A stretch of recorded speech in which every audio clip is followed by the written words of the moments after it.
Welcome to Daily Sleep Stories, your nightly escape into a world of tranquility and dreams.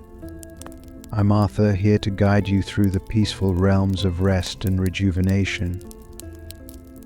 Let's begin by settling into a state of deep relaxation. Find a comfortable spot, either in your bed or a cozy chair. Close your eyes, take a deep breath, and let yourself be cradled by the calm air around you. Inhale slowly, filling your lungs with a sense of peace. Hold this breath, savoring the stillness, and then exhale gently, releasing the day's burdens. Inhale again, drawing in cool, soothing air. With each breath out, let go of any lingering thoughts or worries, imagining them as clouds drifting away in a tranquil sky. Now focus on your body, starting from the top of your head. Visualize a warm wave of relaxation spreading down, easing tension in your forehead, eyes, cheeks, and jaw. Allow this warmth to melt away any tightness, smoothing over your neck and shoulders, flowing down your arms and fingers. Feel the warmth enveloping your chest and back, comforting your torso with each breath. It continues its journey down, relaxing your hips, legs, and feet, grounding you in a feeling of calm. As you breathe deeply, feel yourself sinking deeper into comfort. Your body is at ease, your mind is clear, and you are ready for a restful night's sleep. When you're ready, we'll delve into tonight's story, designed to cradle you in the arms of sleep and guide you to a land of dreams and peace. Rest well, dreamers. Let tonight's story unfold and carry you into the soothing embrace of sleep. The Forgotten Town. In the waning light of a dwindling day, the world seemed to exhale slowly, releasing a day's heat with a sigh that rustled through the dry grass and abandoned structures of the landscape. This part of the country had been left to the whims of nature, the once bustling activity of life now surrendered to silence and decay. The road was cracked and overgrown, the boundaries that had once dictated the passage of humankind now blurred by time and neglect. As the sun dipped below the horizon, casting the world into a tapestry of shadows and fading light, a lone traveler, Sam, walked steadily toward what appeared to be a break in the monotony of the barren fields. His boots kicked up small clouds of dust with each step, the sound a soft whisper against the quiet of the evening. His pack, heavy with essentials, was a constant weight on his shoulders, a reminder of all he had left behind and all he carried forward into the unknown. Approaching what seemed like an overlook, Sam paused, his eyes scanning the horizon, where the earth met the sky in a line of dark blues and purples.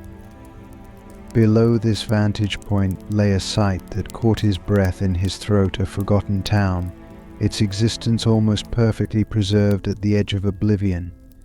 It was as if the town had simply paused, waiting for a return that had never come. Houses lined the streets in hushed anticipation, their windows dark and doors closed, the echoes of their former inhabitants whispered on the wind.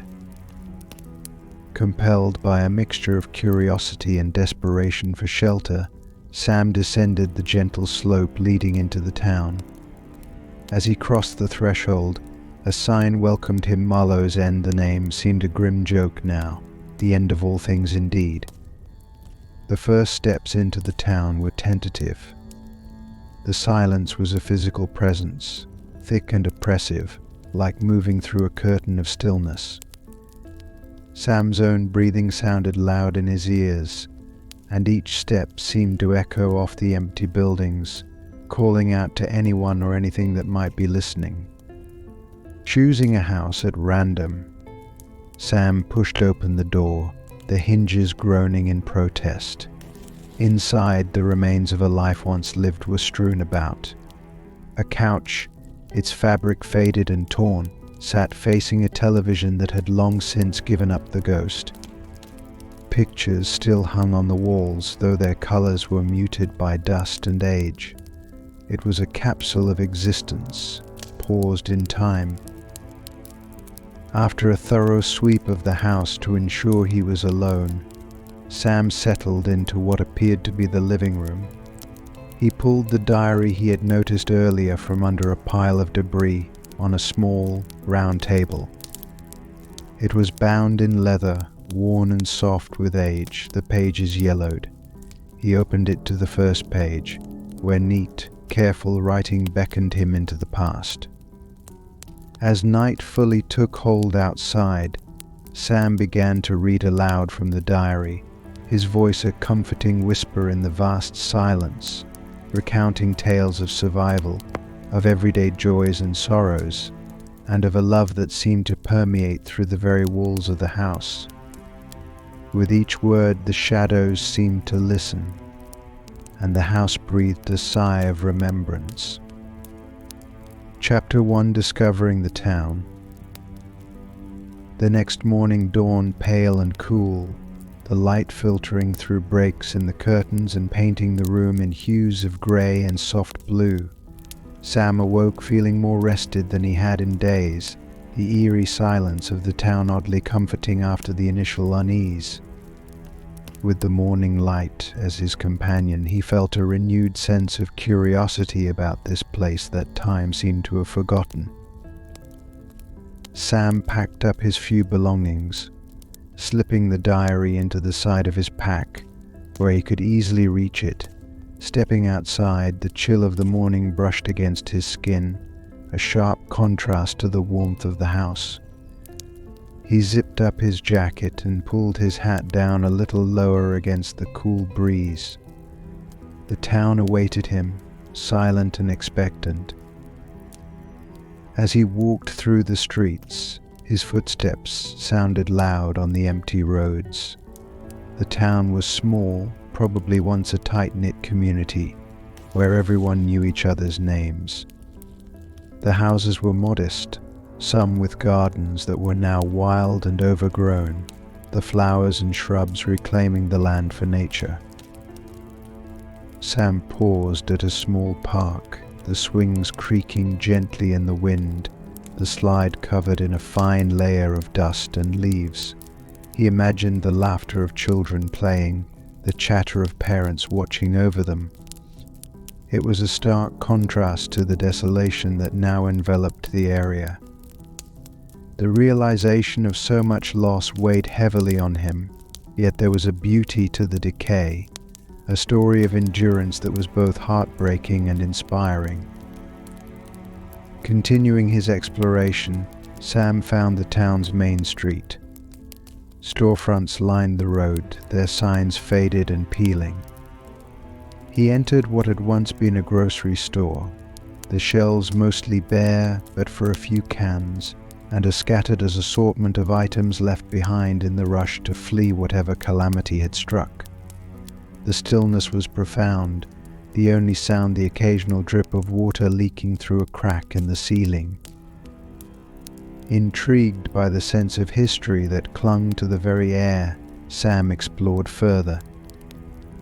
A hardware store, a small cafe, and what looked like a local mechanic's garage told the silent stories of daily life that had once filled these spaces. It was in the cafe that he found another journal, this one much smaller than the first, stuffed behind the counter amidst some old coffee mugs and a rusted espresso machine. Opening the journal, he found entries written in a different hand from the first, this time a young woman's, full of hope and dreams for the future. She wrote about her family, her friends, and the small joys of life in Marlowe's End.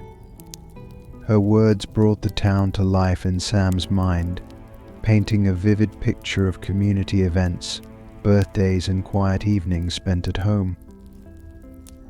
As he read, the sun climbed higher, casting beams of light that cut through the shadows. The contrast between the vibrant life described in the journals and the silent emptiness of the town was disorienting.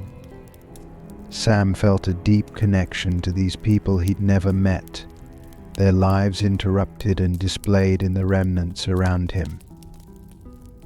Determined to learn more about the fate of Marlowe's End, Sam decided to keep both journals with him as he ventured deeper into the town. There was more to discover, more stories to uncover, and perhaps in these whispered echoes of the past he could find some insight into his own path forward in this fractured world. Chapter 2: The Diary.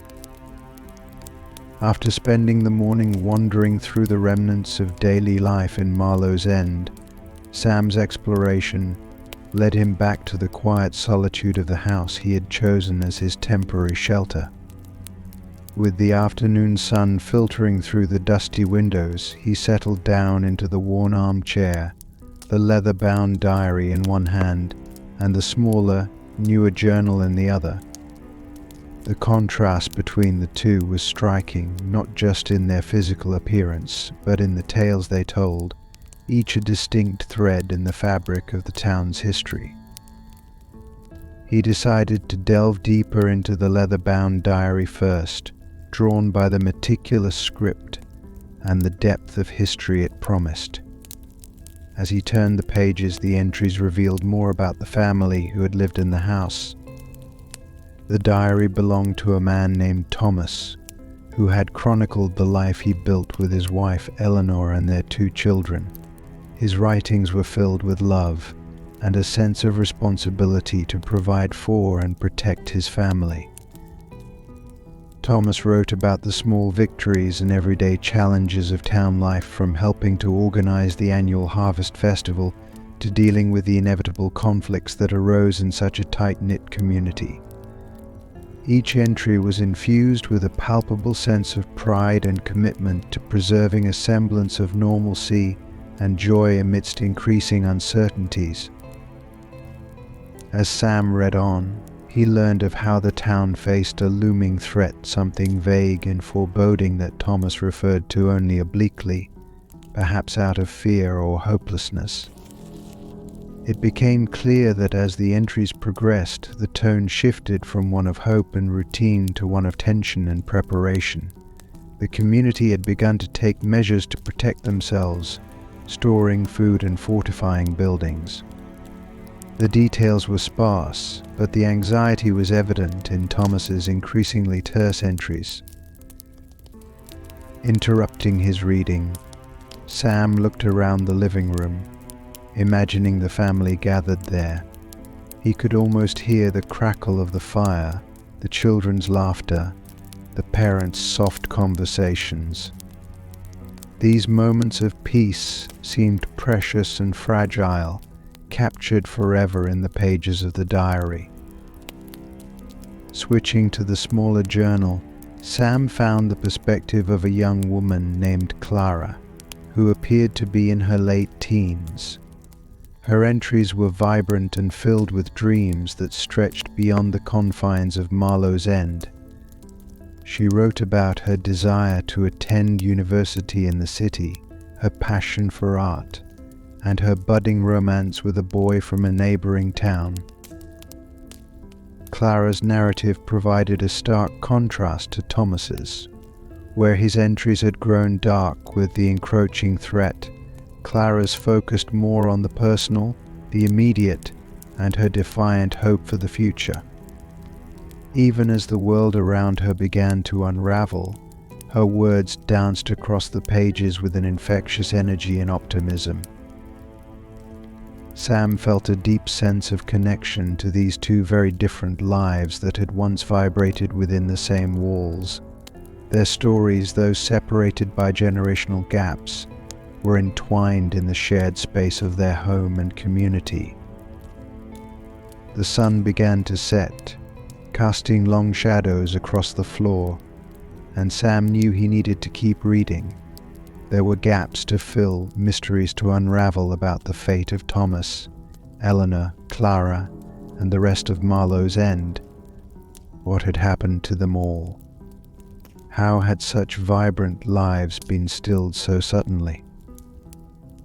Resolved to uncover the truth, Sam continued flipping through the pages as the last light of day faded, drawn inexorably into the past of a town caught between hope and despair. Each page turned was a step deeper into the mystery, each entry a whisper from a world lost to time. Chapter 3: Echoes of Life. As the last of the daylight gave way to evening, Sam lit a couple of candles and positioned them so that their flickering light fell across the pages of the journals. The shadows cast by the flames played on the walls, making the room feel alive with the echoes of its past inhabitants. Drawn into the heart of Marlowe's End through the written words, Sam felt as though he was not just a visitor, but a witness to its history unfolding. The following morning, Sam was determined to visit some of the key locations mentioned in the journals. With a makeshift map sketched in his notebook, he set out to bridge the words from the pages with their physical counterparts in the town. His first stop was the town hall, a stately old building at the center of the town. The large wooden doors were slightly ajar, and he pushed them open, the creak echoing through the large, empty foyer. Inside, the walls were lined with faded photographs and framed certificates that commemorated community achievements and events. Sam walked the length of the hall, stopping to look at a photograph of the town's last harvest festival, recognizing young Clara and her family from the descriptions in her journal. Next, he visited the school where Clara had mentioned her first art show had taken place. The school was smaller than he had expected, a single-story structure with large windows now broken and filled with drifting leaves. Inside, the classrooms were strewn with remnants of its former life: overturned desks, faded children's drawings on the walls, and textbooks scattered about. In one corner of what looked like an art room, Sam found a stack of canvases, the paint cracked and peeling, but some still showing vibrant colors and bold strokes that spoke of dreams not contained by the small town. Sam's journey continued to the local church, a pivotal location in Thomas Entries, where the community had gathered not only for spiritual guidance but also for town meetings during the crisis. The heavy wooden pews were dusty but mostly intact, and a layer of old leaves covered the aisle. The stained glass windows cast colorful patterns on the floor, the only signs of brightness in the otherwise dim interior. Sam found a stack of newsletters near the altar, the topmost pages detailing plans for community safety and mutual aid, likely organized by Thomas. Throughout the day, Sam felt as though he was walking through a ghost story, each site a chapter that explained the town's story just a bit more. He noted the stark differences between the locations that figured prominently in the hopeful days recounted in the journals and those that bore the marks of the town's final, desperate days.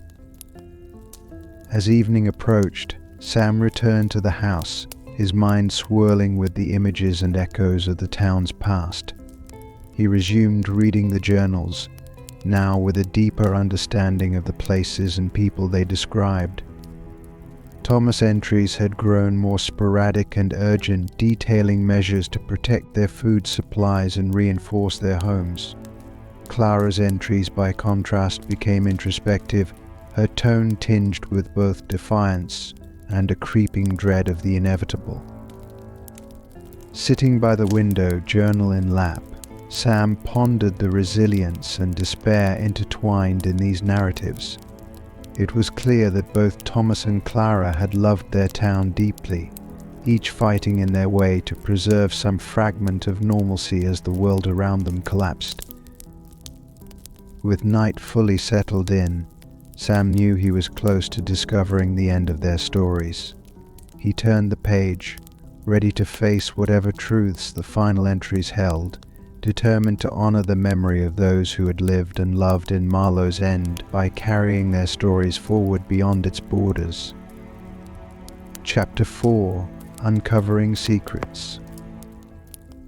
As the moon climbed higher in the sky, casting its pale light through the broken windows, Sam delved deeper into the journals. He could feel the weight of the past pressing around him, the air thick with the unspoken stories of Marlow's End.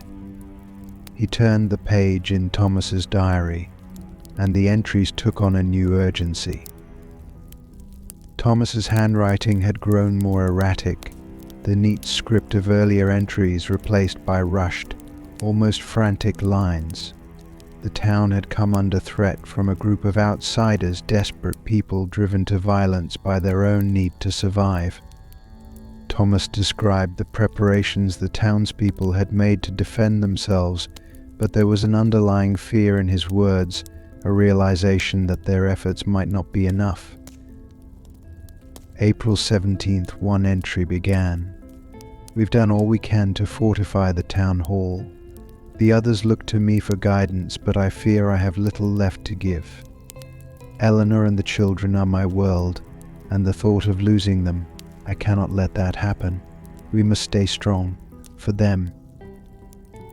Sam could almost hear Thomas's voice, feel the desperation and determination that had driven him. He imagined Thomas standing guard at the town hall, the weight of his responsibilities pressing down on him, knowing that the safety of his family and friends rested on his shoulders. Switching to Clara's journal, Sam found that her entries from around the same time were filled with a mix of hope and despair. She wrote of her desire to escape, to find a place where she could be free from the constant threat of violence and fear. Yet she also wrote of her love for the town and the people in it, her struggle to reconcile her dreams with the harsh reality. April 20th, Clara's entry read, "I want to leave, to find a place where I can be myself without fear. But how can I abandon my family, my friends? This town is all I've ever known. I dream of painting the sunrise over the hills, of finding a gallery that would show my work. But these dreams seem so far away now." As the night wore on, Sam found himself drawn deeper into the emotional landscape of these journals. He could see the town through their eyes, the hopes, the fears, the small moments of joy amidst the growing darkness. But there was still more to uncover, more pieces of the puzzle to fit together. Determined to find out what had ultimately happened, Sam decided to explore the basement of the house. Thomas had mentioned storing supplies there, and perhaps there were more clues to be found. The stairs creaked under his weight as he descended into the darkness, the air growing colder and damper with each step. In the dim light of his flashlight, Sam saw shelves lined with canned goods, tools, and other supplies. It was a makeshift bunker, a last refuge. But it was the far corner of the basement that caught his eye, a small locked chest covered in dust. With a bit of effort he pried it open, revealing a collection of letters, photographs, and documents.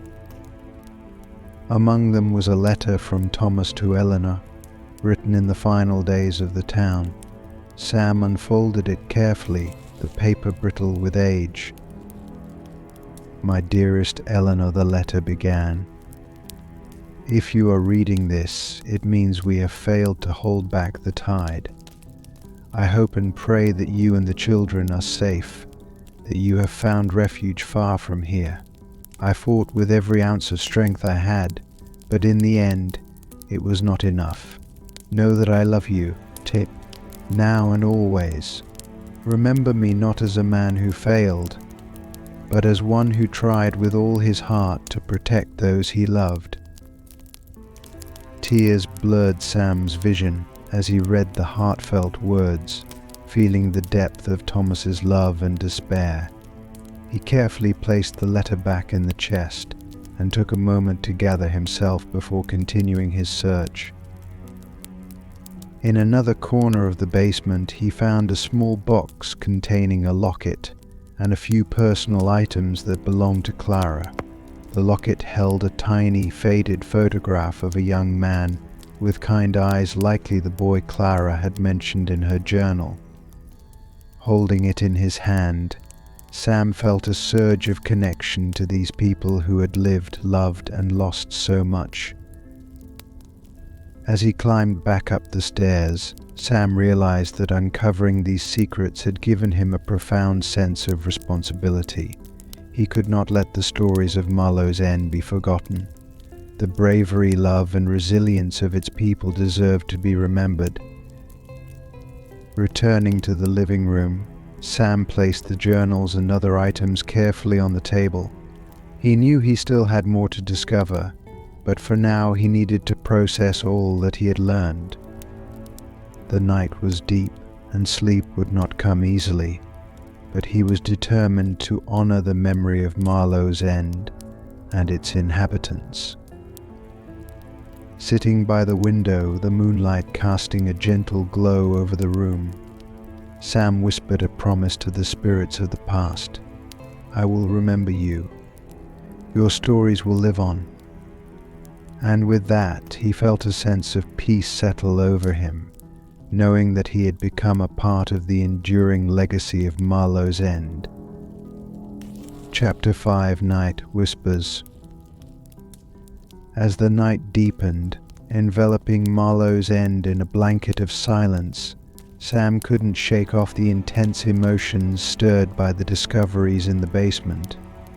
Restless, he decided to step outside for some fresh air. The crisp night air felt soothing against his skin, and the moon cast a silver glow across the abandoned town, turning it into a landscape of shadows and light.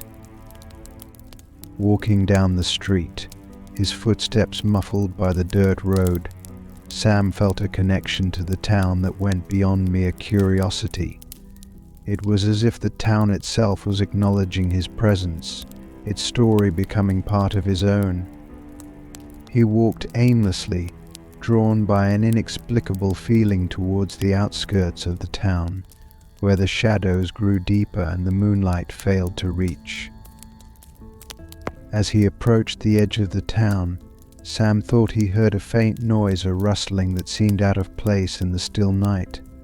Pausing, he listened intently, the silence stretching thin around him. The sound came again, a soft rustling followed by a distinct clinking sound, like metal touching metal. Curious and cautious, Sam followed the sounds, his senses heightened. The noises led him to the old mechanic's garage on the edge of town, its doors hanging loosely on their hinges. The moonlight spilled into the open doorway, casting long shadows inside the garage. As he stepped closer, the rustling stopped abruptly, replaced by an oppressive silence. Sam hesitated. Then, taking a deep breath, he stepped inside. The interior was cluttered with tools, car parts, and half-dismantled engines. As his eyes adjusted to the dim light, Sam noticed something unusual alight, barely visible, emanating from beneath a tarp in the corner of the garage. Curiosity overcoming his apprehension, he moved towards it, his hand reaching out to pull back the tarp. Underneath, he found an old radio set, surprisingly intact. Beside it, a small generator was hooked up. The source of the clinking noise he had heard it had been quietly running, but now it sputtered and went silent. It appeared someone had been using the garage recently, perhaps as a shelter or a lookout. Sam's heart raced with the realization that he might not be alone in Marlowe's End. Switching on his flashlight, he examined the radio setup more closely. Beside the radio, a notebook lay open, the page filled with numbers and letters of code. or a frequency list, perhaps. It seemed the last user of this radio was trying to communicate with someone, or maybe just listening for any signs of life outside the town. Feeling a mix of excitement and trepidation, Sam decided to see if the radio still worked. He checked the generator; it needed fuel. After a bit of searching, he found a half-filled can of gasoline in the back of the garage. He refueled the generator and pulled the starter cord. The engine coughed to life, and the soft hum filled the garage. Turning his attention back to the radio, Sam adjusted the dials, tuning into various frequencies. Static filled his ears for several minutes until, faintly at first, he caught a snippet of a voice. Heart pounding, he fine-tuned the dial, the voice growing clearer broadcast, someone talking about safe zones and supply drops, a connection to the world beyond Marlowe's End. Realizing the importance of this discovery, Sam knew he needed to document everything. He took notes on the frequencies and the information from the broadcast, planning to explore them in the coming days. This could be his link to finding other survivors, or at least learning more about the state of the world outside. As dawn approached, Sam left the garage, feeling a renewed sense of purpose. The night had revealed secrets and potential help. Marlowe's End was not as abandoned as it seemed. With the first light of morning painting the sky in hues of orange and pink, Sam felt a cautious optimism. Today he would continue his explorations, armed with new knowledge and a hopeful heart that perhaps, in this forgotten town, he could find a new beginning. Chapter 6. The Reveal. The morning sun cast long shadows through the streets of Marlowe's End as Sam returned from the mechanic's garage. With the discovery of the working radio and the potential of outside contact, a new layer of mystery and hope enveloped him. He resolved to explore more during the daylight, looking for further clues or supplies that could prove vital. Sam decided his first task would be to return to some of the places he'd visited the previous day, now with a keener eye for detail and any hints of recent activity. His steps led him back to the town hall, the central hub he now realized might hold more than just civic memories, but potentially crucial information about the town's final days.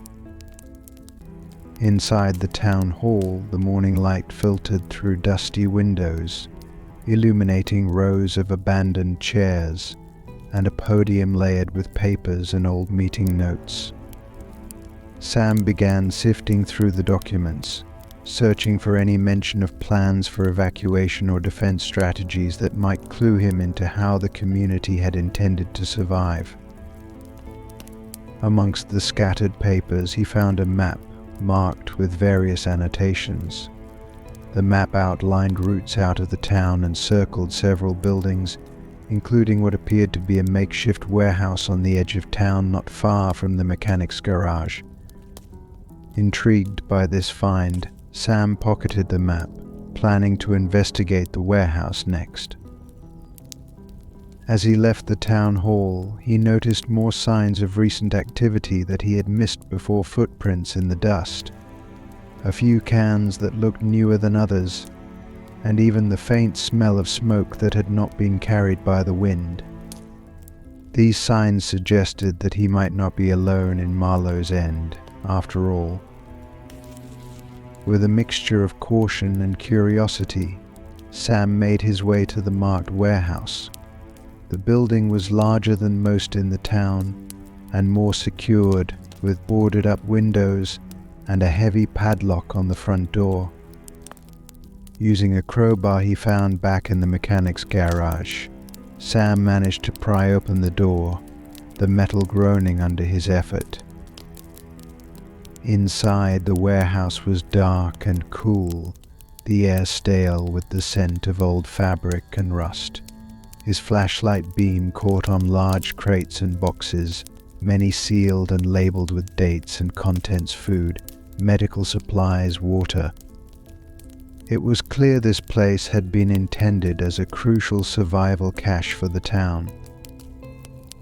In the corner of the warehouse, Sam discovered a detailed ledger that listed inventory and distribution logs. The most recent entries were dated shortly after the last entries in Thomas's and Clara's journals, indicating an organized attempt to ration and distribute supplies.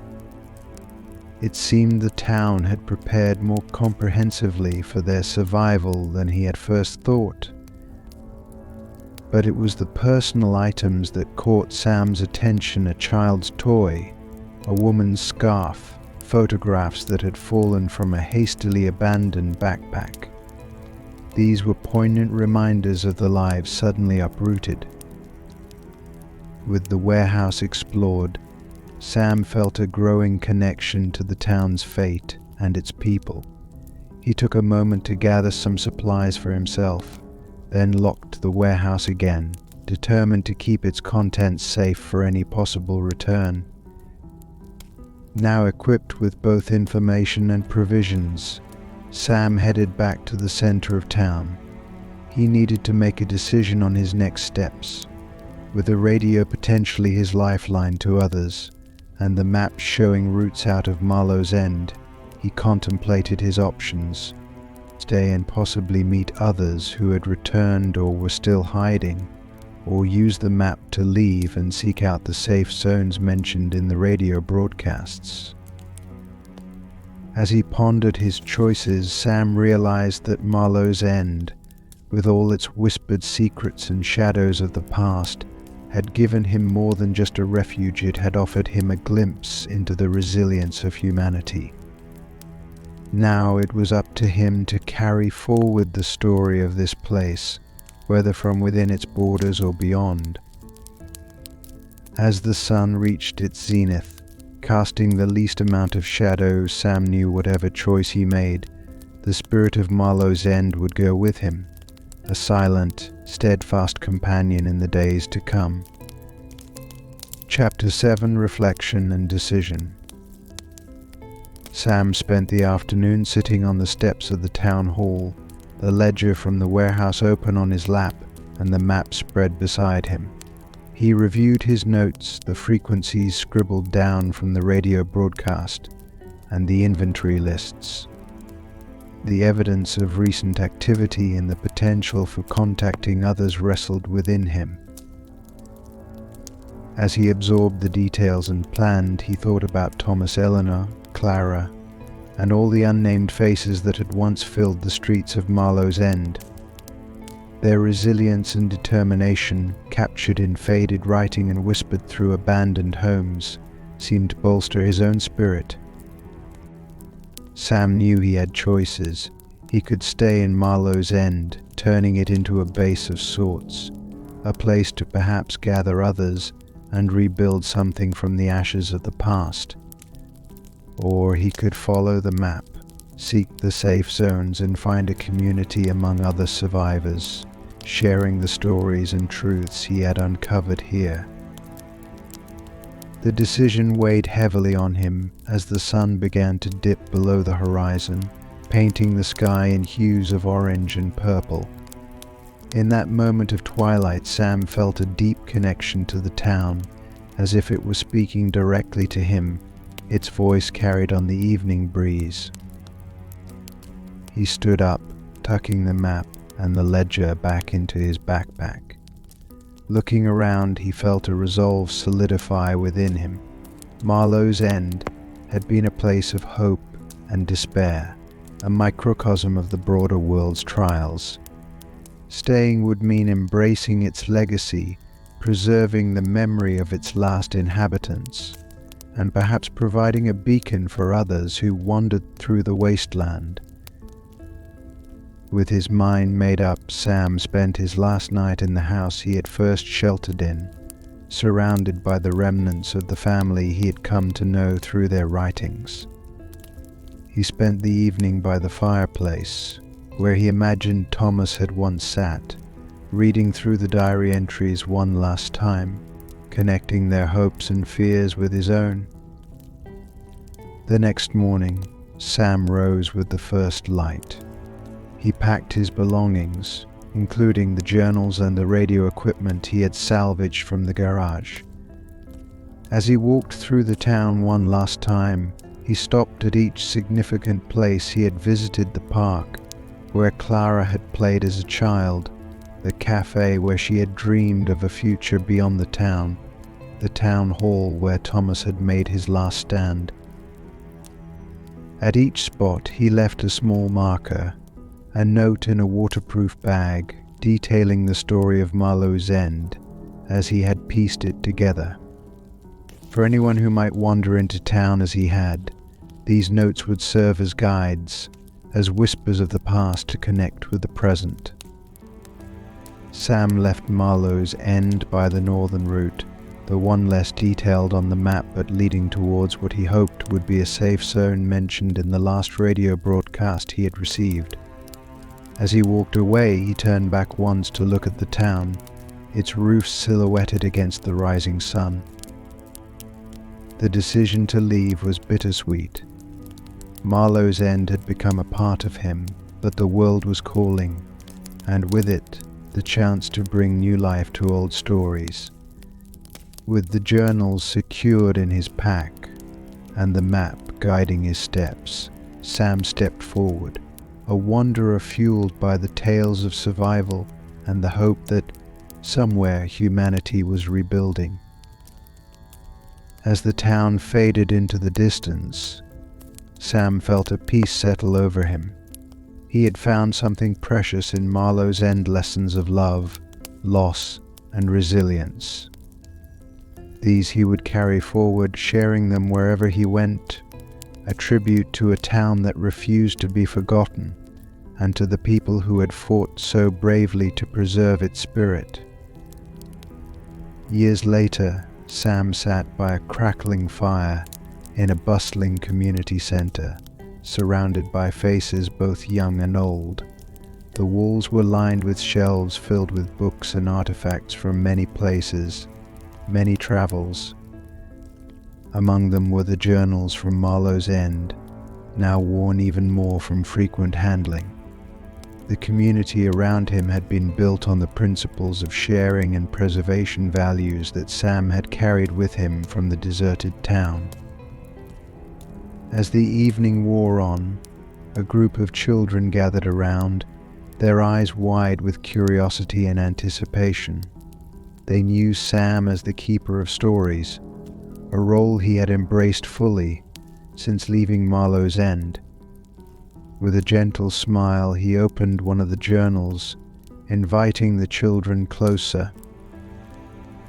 "Tonight I'll tell you about a town called Marlowe's End," Sam began, his voice carrying softly over the hum of conversation around them. It was a place of courage and shadows, lost to time but never forgotten. The children listened intently as Sam recounted the tales of Thomas and Clara, of a community that stood against the odds, of hidden notes and secret refuges. He spoke of his journey into the town, of the silent streets and whispered legacies, and how these stories had guided him to where he was now. Outside the community center, the world was slowly rebuilding. New technologies were emerging, and societies were forming stronger bonds.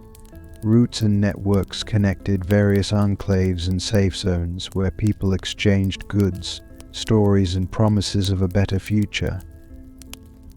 Sam's tales from Marlowe's End became a lesson on the resilience of the human spirit. They were reminders of what could be achieved when people held on to hope and to each other. His stories inspired others to collect and share their own histories, creating a rich tapstone of human experience and memory.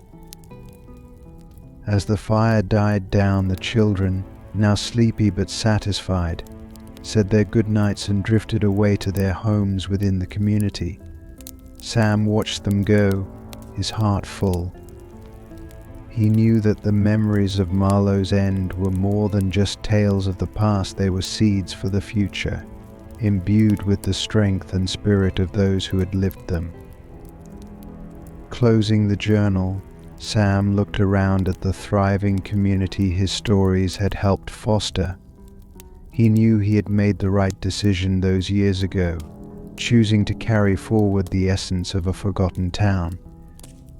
Marlowe's End lived on in these stories, in these children, and in the peace that had finally settled over the world. As he retired for the night, back to his small but cozy room filled with relics of his travels, Sam felt a deep connection to the continuous thread of human history.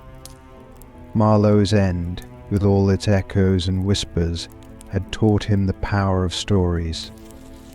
They were not just retellings of the past, but beacons for the future, guiding lights for generations to come. In the quiet of his room, Sam penned a few lines in a new journal, one that chronicled his adventures post Marlowe's End. "Stories bind us," he wrote. "They remind us of where we've come from and where we can go. Let's keep telling them, so no town, no person, no memory ever truly ends." With that, he set the pen down, content that the stories of Marlowe's End would continue to resonate, a legacy preserved in the heart of a new world. Night watch over the ruins. In the ghostly silence of a world reclaimed by nature, the skeletal remains of a once majestic skyscraper stood defiantly against the backdrop of a dusky sky.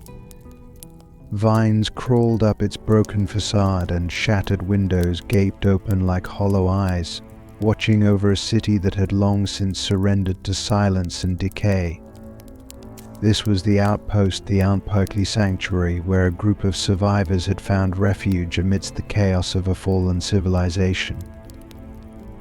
As night began to blanket the city in shadows, the last rays of the sun dipped below the horizon, painting the clouds in hues of crimson and gold. It was here, on the topmost floor of this crumbling giant, that the survivors had set up camp. A makeshift perimeter of debris and barbed wire encircled their haven, a small fire crackling warmly at the center, its smoke curling up into the cooling air.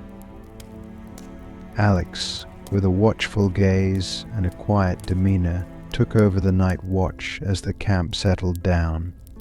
Wrapped in a worn-out jacket, Alex moved with a practiced stealth, their steps nearly silent as they checked the perimeter, ensuring that all was secure. The weight of responsibility lay heavy on their shoulders, a familiar burden they carried with a stoic acceptance. Backstory flashed through Alex's mind in quick, vivid snapshots of life that once was, filled with ordinary days and simple pleasures, all shattered in the blink of an eye when the world changed. Now remnants of those days were just fleeting memories, ghost stories that haunted the survivors in the quiet moments. Alex had been a teacher, skilled in the art of storytelling and history, but when society collapsed, those skills became survival tools, narratives woven into the fabric of their daily existence to teach, to comfort, and sometimes to distract. They had lost much along the way, but not their innate ability to observe and interpret the core of who they had been and who they had become. As the night deepened, Alex settled into their watch post, a vantage point that offered a panoramic view of the desolate urban landscape. The city stretched out below, a mosaic of overgrown streets and abandoned buildings, bathed in the silver glow of the moon. The first task was always the same: to stoke the fire, keeping its flames lively and bright enough to ward off the chill of the evening and any creatures that might be drawn to the warmth. Alex added a few pieces of scavenged wood, poking at the embers with a long stick, the sparks dancing upwards like tiny stars before fading into the night. With the fire secured, Alex's round continued. Each step was measured, each glance purposeful, surveying the darkened edges of their elevated camp. From here the wind was stronger, whistling through the broken windows, carrying the faint, almost forgotten sense of a world that kept turning even after humanity had stumbled. Leaning against the remnants of a wall, Alex listened intently to the symphony of the night, the distant howl of a dog, the rustle of small, scurrying creatures in the underbrush, the occasional distant crash of falling debris, reminders of the city's slow decline. These sounds, once so foreign in the context of a bustling city life, had become a comforting backdrop, a reassurance that despite everything, life persisted. In this quiet solitude, Alex's mind wandered back to the days before, allowing themselves a moment to grieve and to acknowledge the loss. But as a gentle breeze swept across the rooftop, bringing a refreshing coolness, Alex's thoughts shifted. There was work to be done, a community to keep safe, and a night full of watchful hours ahead. Settling down near the fire, their back against a cool, rough surface, Alex prepared for a long night. It was in these hours between dusk and dawn that they felt closest to the world as it once was, and to the new world they were forging from the ruins of the old. As the camp behind Alex quieted down with the sounds of soft conversations and gentle snores, the night seemed to settle around them like a thick blanket. The moon, nearly full, hung high in the sky, casting a pale silver light over the broken cityscape. The chill of the evening seeped through Alex's jacket, a constant reminder of the ever-present struggle between survival and the harshness of their environment. Alone with their thoughts, Alex's mind drifted to the early days of the collapse. They remembered the chaos, the confusion, and the overwhelming sense of loss, as the world they knew disintegrated before their eyes. Schools where Alex had spent days filled with laughter and learning became shelters, then battlegrounds, and finally relics of a bygone era. These memories were painful, but Alex knew the importance of remembering. Each recollection was a lesson, a reminder of mistakes made and hardships overcome. With a deep, steadying breath, Alex focused on the lessons they could teach the younger survivors, those who had fewer memories of the world before. The stories of the past weren't just tales of sorrow, they were beacons of wisdom and warnings of hubris. From their elevated position, Alex observed the sleeping forms of their companions. Each one had a story, a unique path that had led them to this band of survivors. There was Maria, a former nurse, whose compassion seemed boundless, even in the face of overwhelming tragedy. Then there was John, whose mechanical skills kept their scant equipment functional against all odds, and young Ellie, who had never known a world without broken skylines and whispered fears. These individuals and the others formed a patchwork family. Their differences could be a source of strength or conflict, depending on the pressures of survival. Alex knew their role as a night watchman was more than just guarding against physical threats. It was also about maintaining a moral compass, a sense of hope, and a semblance of societal structure. As the fire crackled, Alex's gaze swept over the makeshift barriers and beyond, to the darkened streets below. The city was quiet, too quiet, and it set Alex's nerves on edge. They strained their ears, listening for any sign of danger, a skill honed through countless nights just like this one. Suddenly, a soft rustling sound caught Alex's attention. It was subtle, easily dismissed as the wind or a small animal, but experience had sharpened Alex's instincts. Silently they stood, moving away from the warmth of the fire to the shadowed edge of the rooftop. Peering down, Alex scanned the dark corners and debris-strewn alleys below. The sound came again, closer this time, a soft scraping like fabric against concrete. Alex's hand moved to the knife at their belt, the metal cold and reassuring against their palm. They waited, breath held, as the noise grew louder, more deliberate. A shadow moved at the edge of the building, a dark figure slowly ascending the makeshift stairwell that led to their camp. Alex tensed, preparing to confront the intruder, when a small, cautious voice called out, "Don't shoot, it's just me."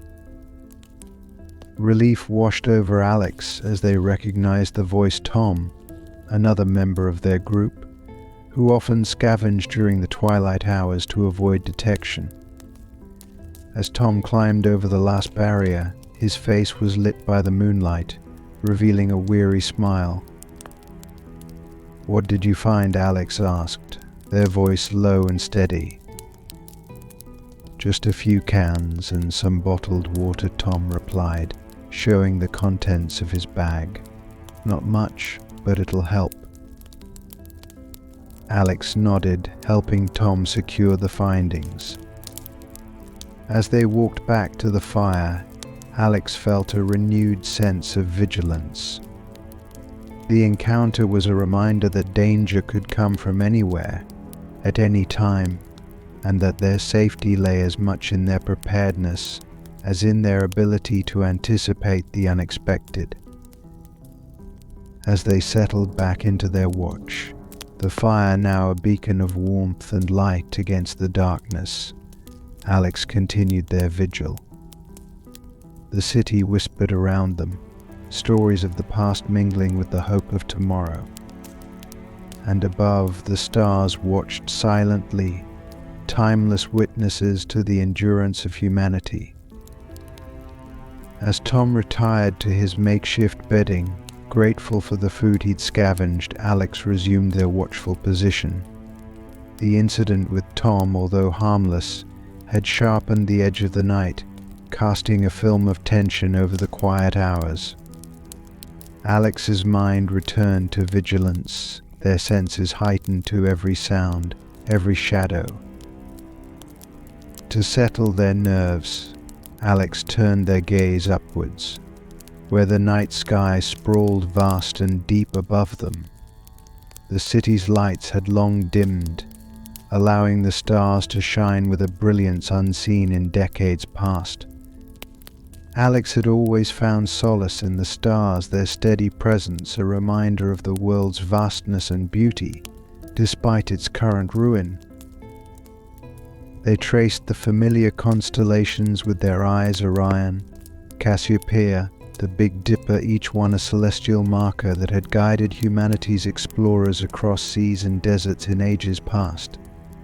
Alex thought about those navigators, venturing into the unknown with nothing but the stars to guide them. It gave them hope that maybe, just maybe, there was a path forward for them too, if only they could learn to read the signs. Amidst the calm of stargazing, Alex pondered the resilience of human beings. They thought about the stories they had read as a child, tales of civilizations that rose and fell, each leaving behind echoes of their existence.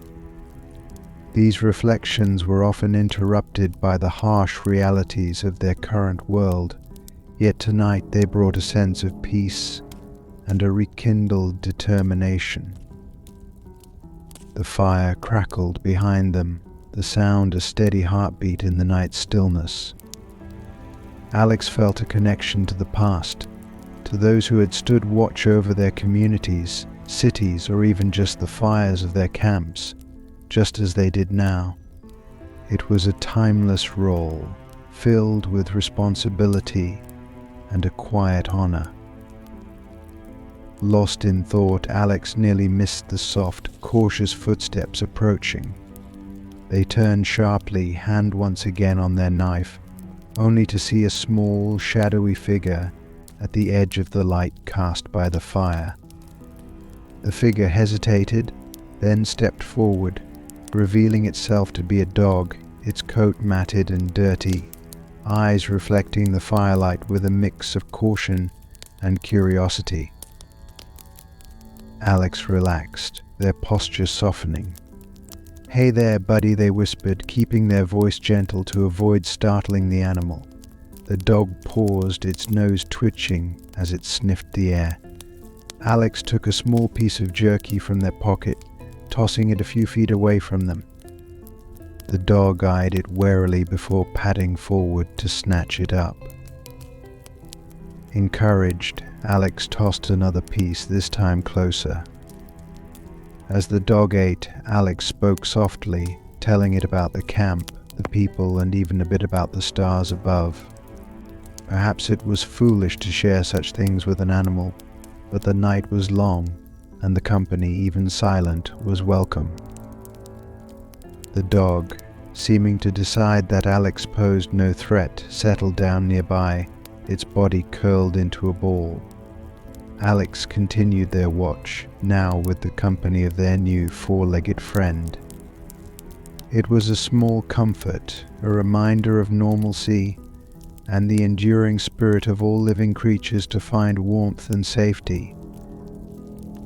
As dawn approached, the dog stood and stretched, giving Alex a brief wag of its tail before trotting off into the dim light of early morning.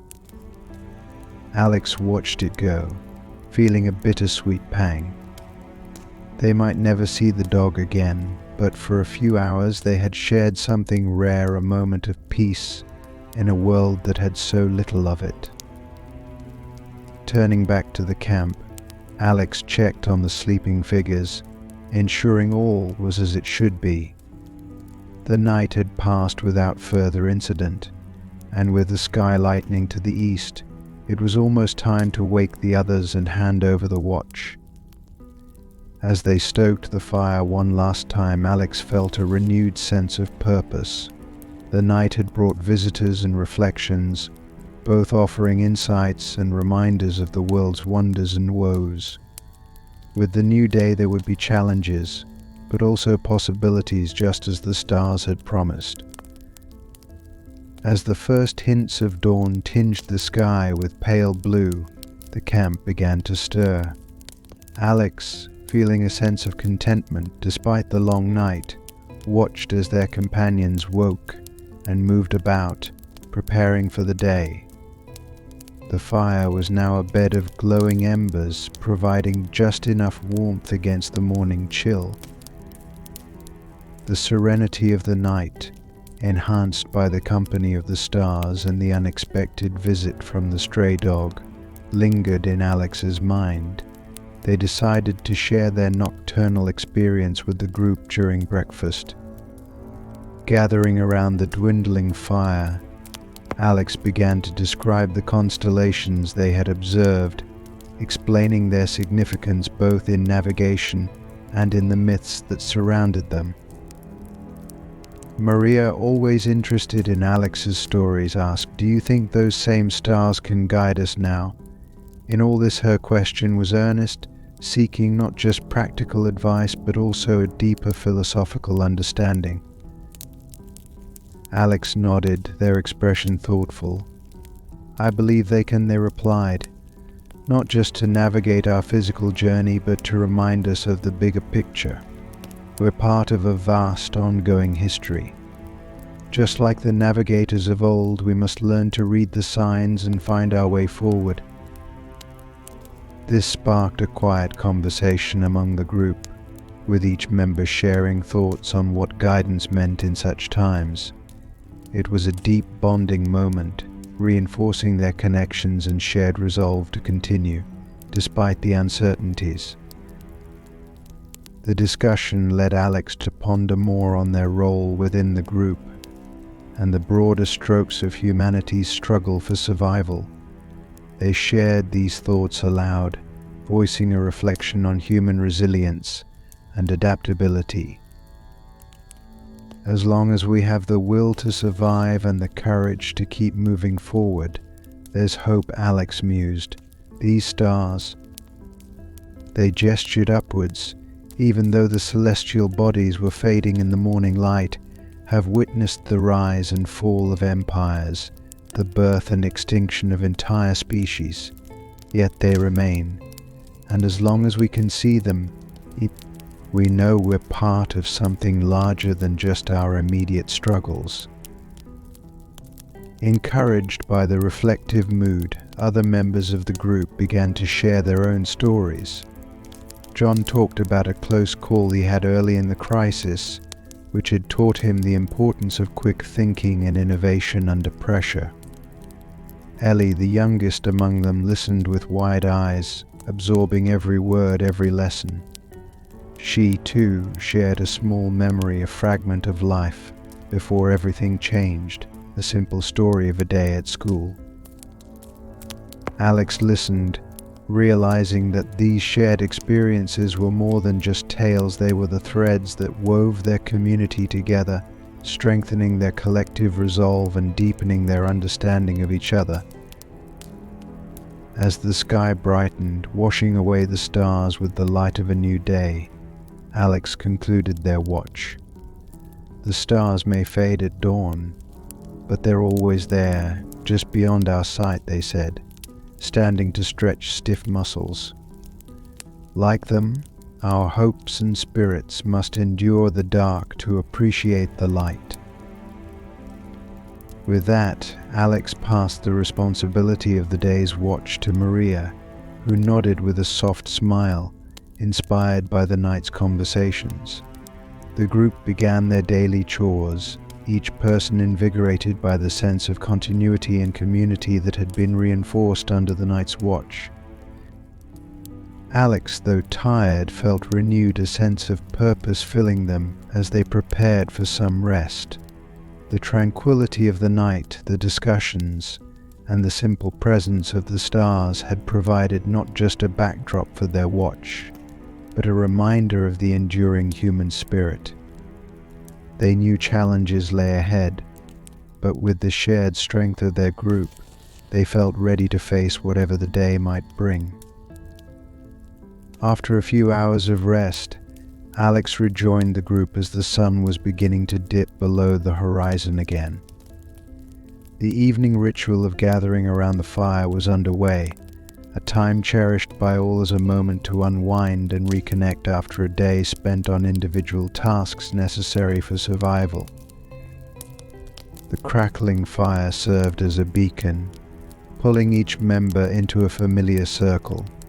Tonight it was decided that they would continue the tradition Alex had fostered the previous evening, sharing stories that offered comfort, taught lessons, or simply entertained. As the flames danced and flickered, casting warm glows on eager faces, Alex felt the communal bond strengthen. Maria spoke first, her voice carrying softly over the fire.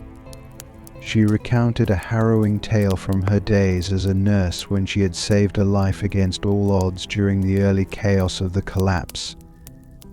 Her story, filled with tension and eventual triumph, reminded them of the critical value of medical knowledge and compassion in times of crisis. John, inspired by Maria's courage, shared an account of how he had repurposed old car parts to build their water filtration system. His ingenuity was not just practical but a metaphor for their current lives, making the most out of what was left behind. Encouraged by his friend's openness, Alex decided it was time to share a more personal part of their past. They took a deep breath, pausing as they organized their thoughts, then began to speak about the last day they had taught in a classroom. I remember the confusion outside, but inside we had a little bubble of normalcy, Alex recounted. We were discussing history, ironically, about civilizations that had faced their downfalls. I didn't know then that it would be our last class. I tried to teach them not just about the past, but about resilience, about how every end has a new beginning. The group listened intently, drawn into the vivid scene. Alex painted one of youthful curiosity amidst uncertainty, a poignant reminder of the world they had lost and the lessons that remained relevant. As we ended the class, I told them to look out for each other. No matter what happened, Alex continued, their voice tinged with a mix of sadness and pride. I hope they remembered. I hope it helped them as much as it's helped me. The fire crackled, the only sound for a few moments, as the group digested the depth of Alex's story. It was a raw and powerful reminder of the impact they could still have on each other's lives, of the roles they had once played, and the roles they still had to fulfill. Ellie, moved by the stories, shyly added her thoughts. It's like we're all pieces of a big puzzle, isn't it? Each story a piece that helps us see the bigger picture. Yes, Alex agreed, smiling at her. And every night we share these stories, we put more pieces together. We rebuild not just our camp, but our community, our history, our identities. As the evening wore on, the group talked about the stars, now visible above them. Alex pointed out constellations, linking them to the stories shared around the fire. Just as these stars have guided travelers for centuries, our stories guide us through the darkness, they said. With the fire dwindling to embers, the group wrapped themselves in blankets and settled in for the night. Alex took the last watch again, their mind filled with the echoes of the day's stories. They felt a deep, abiding connection to their makeshift family, strengthened by shared pasts and collective hopes for the future. The night was calm, and as Alex looked up at the stars, they felt a sense of peace.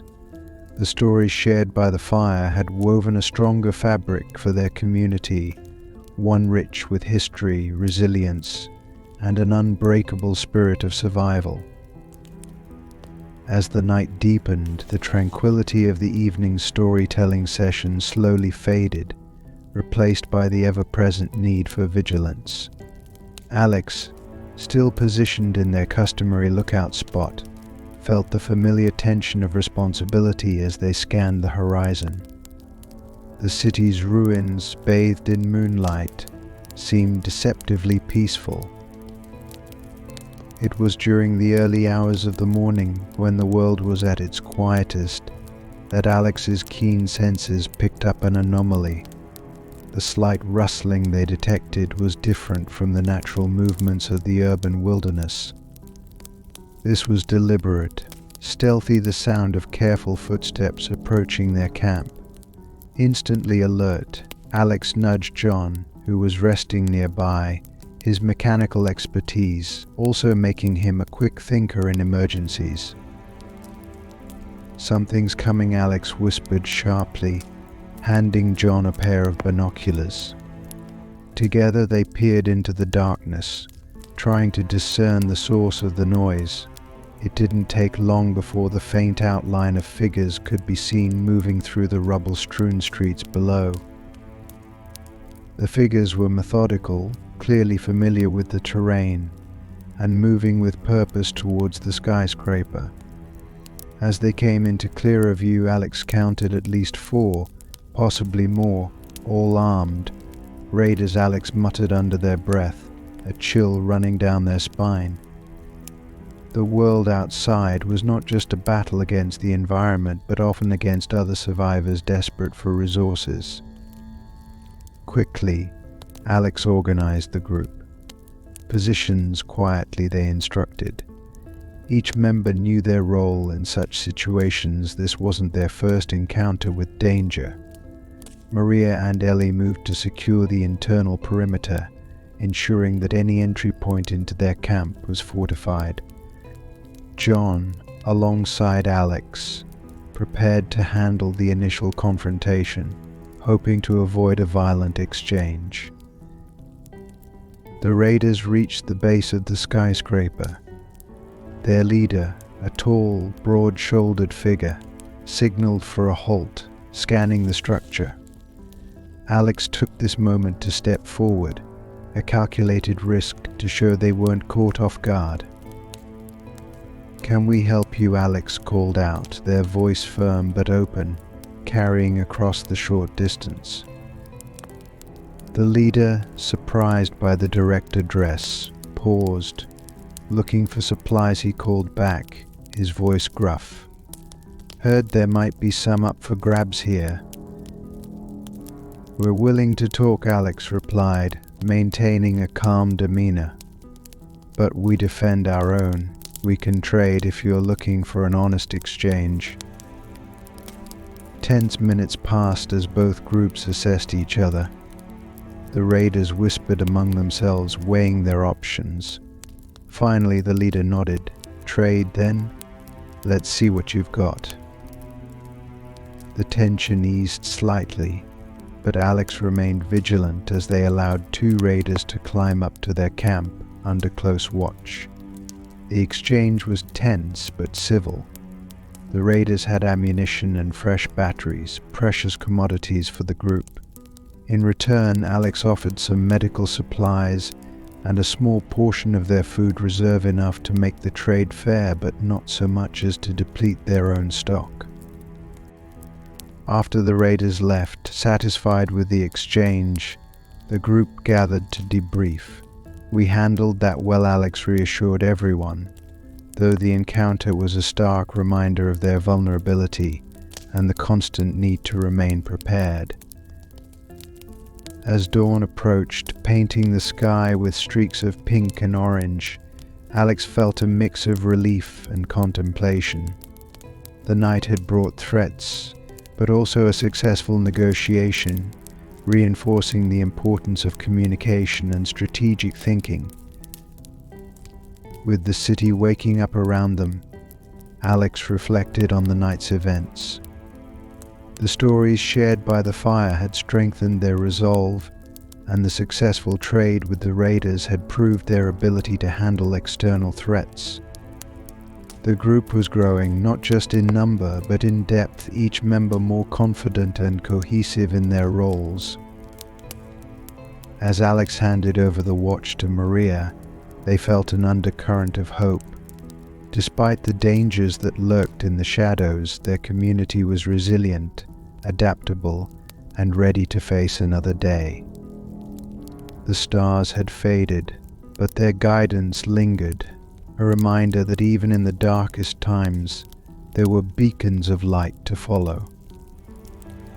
As the first light of dawn spread across the sky, marking the end of another night's vigil, the group gathered around the now smoldering remains of the campfire.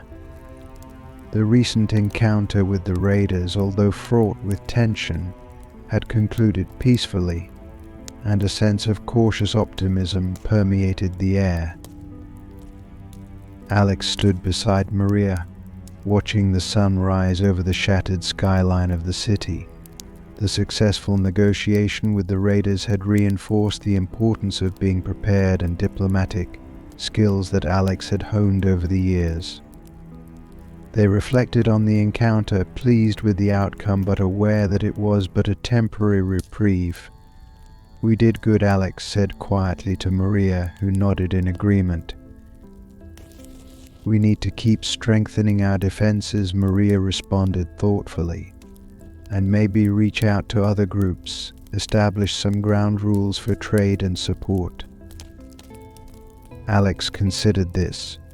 Building alliances could provide security and stability, but it also meant exposing themselves to potential threats.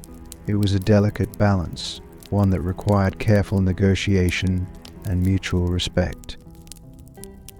With the group now fully awake and gathered, Alex shared their thoughts on the previous night's events. Each person listened intently, aware that these discussions were crucial for their survival and growth as a community. "We've faced challenges before, and we'll face them again," Alex began, their voice steady and reassuring. "But each time we learn something new about ourselves and what we can accomplish together." The group discussed strategies for improving their camp's fortifications and the possibility of setting up patrols to monitor the area more effectively. They agreed that maintaining a high level of readiness was essential, not just for dealing with potential threats but also for avoiding conflicts altogether. As the meeting drew to a close, the group felt a renewed sense of purpose. They were not just survivors, they were a community, a makeshift family bound together by circumstance and strengthened by shared experiences. Alex turned the conversation towards the future. "Let's not just think about survival," they suggested. "Let's think about living. We have the skills and the will to make something here, something lasting. Let's start planning not just for the next attack, but for the next generation." This idea sparked a wave of enthusiasm among the group. They talked about planting a garden on an adjacent rooftop, about using salvaged solar panels to generate more power, and about creating a more sustainable living environment. The notion of not merely enduring but thriving invigorated everyone. As the sun climbed higher, casting light on the possibilities that lay before them, Alex felt a profound connection to the group. They had come together from different pasts, but were now united in their determination to build a hopeful future. "We have a chance here," Alex concluded, looking around at the eager faces.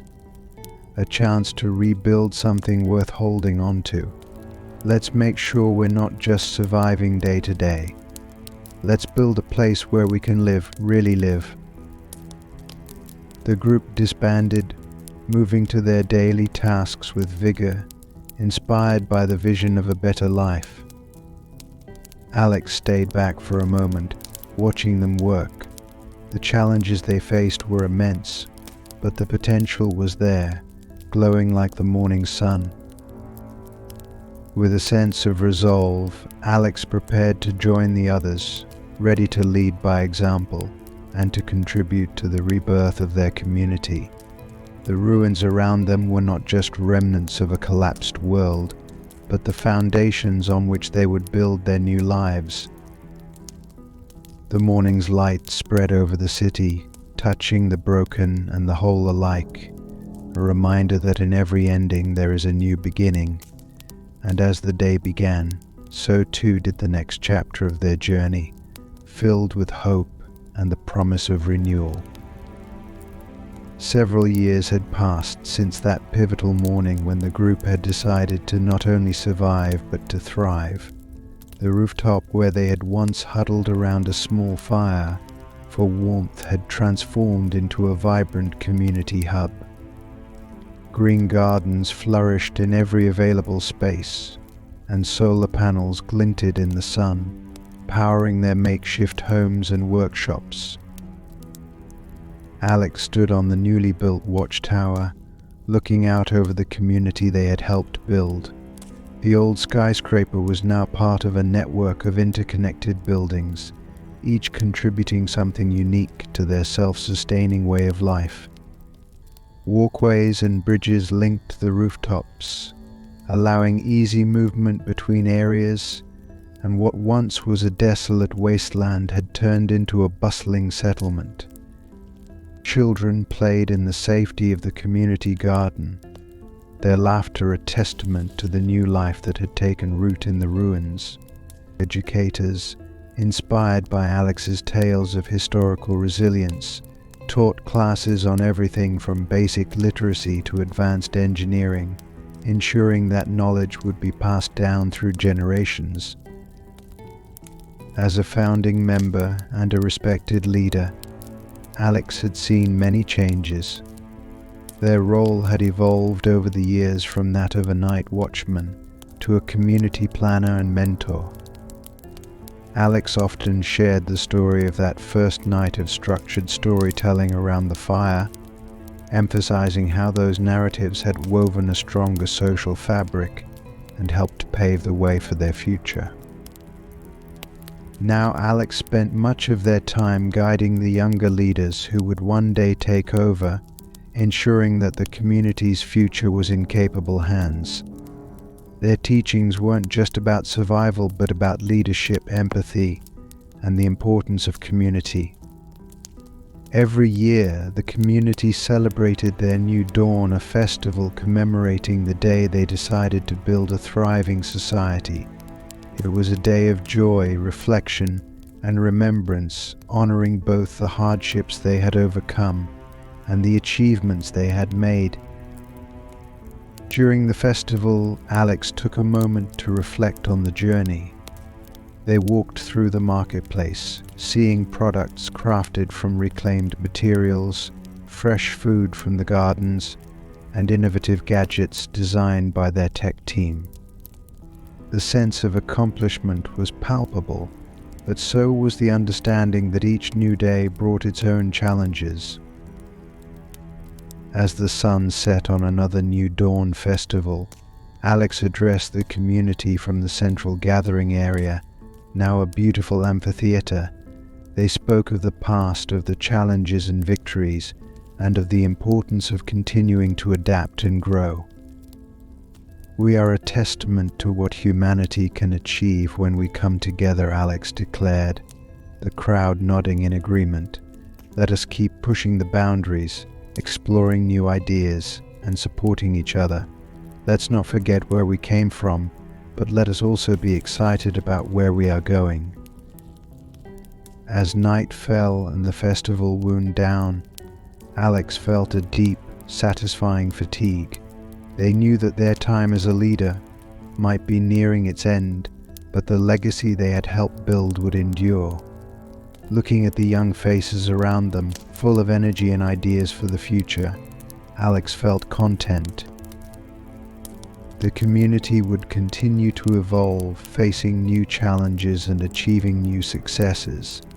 And like the stars that once guided them in the darkness, the lessons of the past would continue to light the way forward, a perpetual guide for generations to come.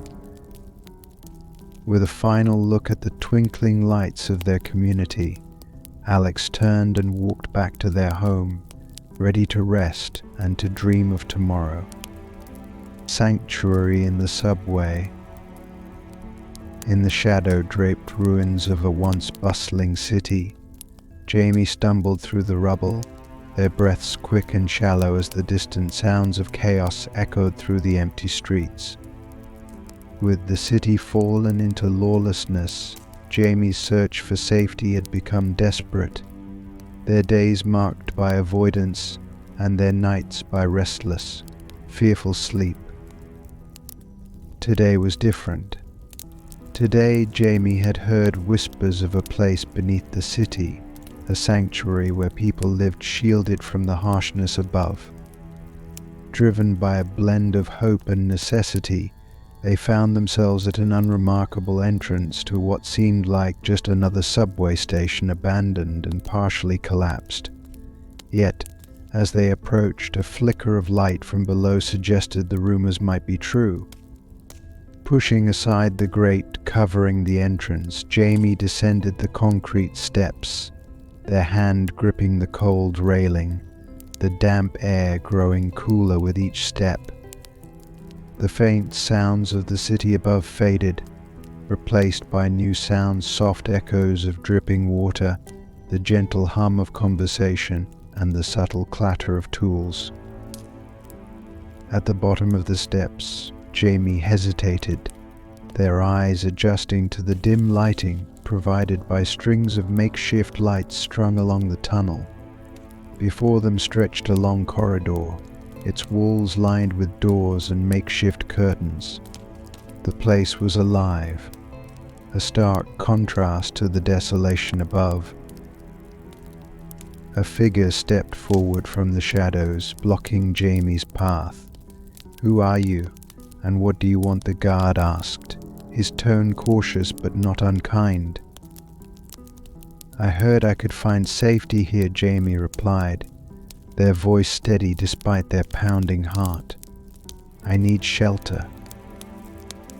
The guard scrutinized Jamie for a moment longer, then nodded slightly, stepping aside. "Follow me. I'll take you to Sam. He'll know what to do with you." As they walked deeper into the subway sanctuary, Jamie could hardly believe the extent of the community that unfolded before them. The tunnel widened into a large central area that served as a market and meeting place. Stalls crafted from reclaimed materials displayed everything from vegetables grown in underground gardens to handcrafted clothes and tools. Their guide, a middle-aged man with a friendly smile, approached with an outstretched hand. "I'm Sam. Welcome to our little underground city. Let's show you around, shall we?" Grateful for the warm reception, Jamie nodded, following Sam as he began the tour. "We've all come here to escape the chaos of the world above," Sam explained, his voice echoing slightly in the expansive space. "Each of us has a story about how we ended up here. What's important is that you're safe now." Sam led Jamie through the intricacies of the community. The first stop was the water collection system, ingeniously designed to collect and purify runoff water from the city above. "Water is life," Sam remarked, showing Jamie the series of filters and basins that ensured their water supply was clean and safe. Next, they visited the communal kitchens, where several residents were busy preparing the evening meal. The smell of fresh bread and stew filled the air, a comforting aroma that made Jamie's stomach growl in anticipation. As they walked, Sam pointed out the sleeping quarters, the small library filled with salvaged books, and the workshop where skilled residents repaired tools and created new ones. Every corner of the community was utilized, every resource carefully managed and cherished. Jamie listened intently, absorbing every detail. This place wasn't just a refuge, it was a testament to human ingenuity and resilience, a beacon of hope in a world torn apart. As they continued their tour, Jamie felt a glimmer of hope rising within them. Perhaps here in the depths of the earth they could find a new beginning. As the tour continued, Jamie was struck by the seamless blend of survival and community that the residents had fostered. Sam's voice served as a comforting guide through this underground labyrinth, his stories imbuing the cold tunnels with warmth and life. Their next stop was the garden area, a marvel of the underground community. Fluorescent lights hung from the ceiling, simulating daylight to support rows of lush, green plants. "We grow a variety of vegetables here," Sam explained, pointing to neat rows of tomatoes, peppers and leafy greens. "It's all organic, and everyone pitches in with gardening duties." Jamie was impressed by the efficiency and care taken in the garden. It wasn't just about food production, it was a communal effort that brought residents together, a shared responsibility that everyone took part in. They moved on to the power center, where bicycles attached to generators lined one wall. "Pedal power," Sam chuckled. "We take turns keeping our batteries charged. It's good exercise and keeps our lights on and water pumps running." The community wasn't just connected by their survival needs, but also by a structured approach to governance. Sam introduced Jamie to the council area, where community meetings were held. "We operate on a democratic basis," Sam said. "Everyone's voice is important. and decisions about our community are made here together. Jamie noticed a board listing various community roles and shifts, everything from cooking duties to teaching schedules. We all have skills to contribute, and we encourage learning new ones. It's about finding where you fit and how you can help the community thrive, Sam added, his tone proud. As they walked, Sam shared stories of how some of the residents had found their way to the sanctuary. Each tale was unique, woven with threads of despair, hope, and resilience. One story was about a woman named Clara, who had been a nurse above ground. When the city's hospitals became overrun during the crisis, she sought refuge in the tunnels, bringing with her invaluable medical knowledge. Clara now runs our health clinic, Sam pointed out as they passed a small, well-organized space filled with medical supplies.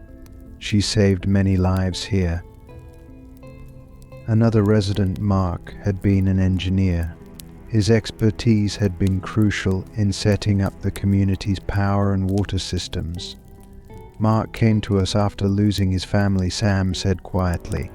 He found a new purpose here, helping to build a life for all of us. Jamie could see the close bonds formed between the residents as they walked through the community. People greeted Sam and Jamie warmly, offering smiles and nods. The atmosphere was one of mutual respect and cooperation, a stark contrast to the survival at all costs mentality that prevailed above ground. It's about more than just surviving, Sam explained. It's about living. We celebrate birthdays, have movie nights, and even hold book club meetings. It's these little things that make us feel human. Their tour led them to a communal area where a few residents were gathered, discussing a problem with the water filtration system. Jamie watched as the group engaged in a lively discussion, tossing around ideas and solutions with a sense of shared purpose. Like any community, we face challenges, Sam admitted as they walked away from the group. Sometimes it's a technical issue like the water filter. Other times it's about managing our resources or resolving conflicts. The community's approach to problem solving was proactive and collaborative. Jamie learned about the weekly meetings where anyone could bring up issues or suggest improvements. It's this process that keeps us strong, Sam noted. Everyone has a stake in our survival and our future. As their tour came to an end, Jamie felt a profound sense of admiration for the community. The sanctuary in the subway was more than a safe haven, it was a vibrant society thriving in the face of adversity.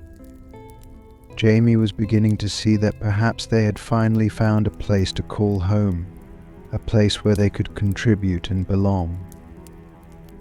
The deeper Jamie delved into the life of the underground community, the more they were captivated by the rich cultural tapestry that the residents had woven together beneath the city. As the day waned, Sam led Jamie to an area that buzzed with a different kind of energy. This is what we call the junction, Sam explained, gesturing toward a wide open space that had been converted into a communal hall. The walls were adorned with artwork, much of it created from reclaimed materials found throughout the city. In one corner, a small stage had been set up, where a group of children was rehearsing a play. Every week we have some form of cultural event here, Sam continued. It could be a play, a concert, or an art show. We believe keeping our cultural life vibrant is just as important as any other survival strategy. Jamie was struck by the laughter and chatter filling the space. It was a sharp contrast to the quiet desperation that had marked their days above ground. Here, beneath the surface, the spirit of humanity thrived, nurtured by shared experiences and creative expression. As they moved through the junction, Sam introduced Jamie to various community members who were preparing for an upcoming music night. One of them, a woman named Elena, was tuning a guitar. She looked up and smiled at Jamie. "You should join us tonight. It's a great way to get to know everyone." Jamie nodded, feeling a mix of nervousness and excitement. "I'd like that," they replied. "Great. It starts after dinner. Bring any instrument you like, or just come to listen," Elena said warmly. The invitation made Jamie feel more at ease. It was the first time since arriving that they considered what they might be able to contribute to this community beyond their immediate skills for survival. The evening's festivities brought a sense of normalcy and joy that Jamie hadn't felt in a long time. However, as the community celebrated, a sudden interruption brought everyone back to the stark realities of their situation. In the midst of a lively song, the sound of a distant explosion echoed through the tunnels, causing the music to stop abruptly. Concerned murmurs rippled through the crowd as Sam motioned for calm. "Everyone, please stay here. I'll check it out," he said, moving quickly toward the tunnel entrance. Jamie followed, feeling a surge of adrenaline. At the entrance, Sam and a few others listened intently. Another muffled explosion, closer this time, confirmed their fears. "It's raiders," one of the lookouts reported, his face grim. "They've found one of the upper entrances." The community sprang into action, their previous celebrations set aside as each member took on their designated emergency role. Jamie, though new, was quickly given a task. "Help us barricade the entrances," Sam instructed, handing Jamie a flashlight and some tools. Working alongside others, Jamie helped to reinforce doors and set up makeshift barriers. The atmosphere was tense, but there was a sense of unity and determination that Jamie found profoundly inspiring. As the immediate threat was contained, the community gathered to discuss their response. It was clear that the raiders posed a significant risk, and that further measures would be necessary to protect their sanctuary. In the wake of the crisis, Jamie felt their bonds with the community strengthen. They had worked shoulder to shoulder with people who, just days before, had been strangers. Now there was a palpable sense of camaraderie and trust among them. Impressed by Jamie's quick action and willingness to help, Sam approached them after the meeting. "You handled yourself well tonight," he said. "How would you feel about joining our security team?" Jamie was taken aback by the offer but felt a deep sense of honor. "I'd like that," they responded sincerely. "I want to do more to help protect this place." As they settled down for the night, Jamie reflected on the day's events. The threat from above had been a harsh reminder of the dangers that still lurked outside their underground haven. Yet the way the community had come together, the laughter and shared purpose at the cultural night, and now their new role, all of it made Jamie feel more at home than they had in a long time. They realized that this subway sanctuary was not just a place to hide from the world's dangers, but a place to build a new life, a community worth defending and cherishing. Jamie fell asleep to the soft hum of the subway, feeling for the first time in a long while that they truly belonged.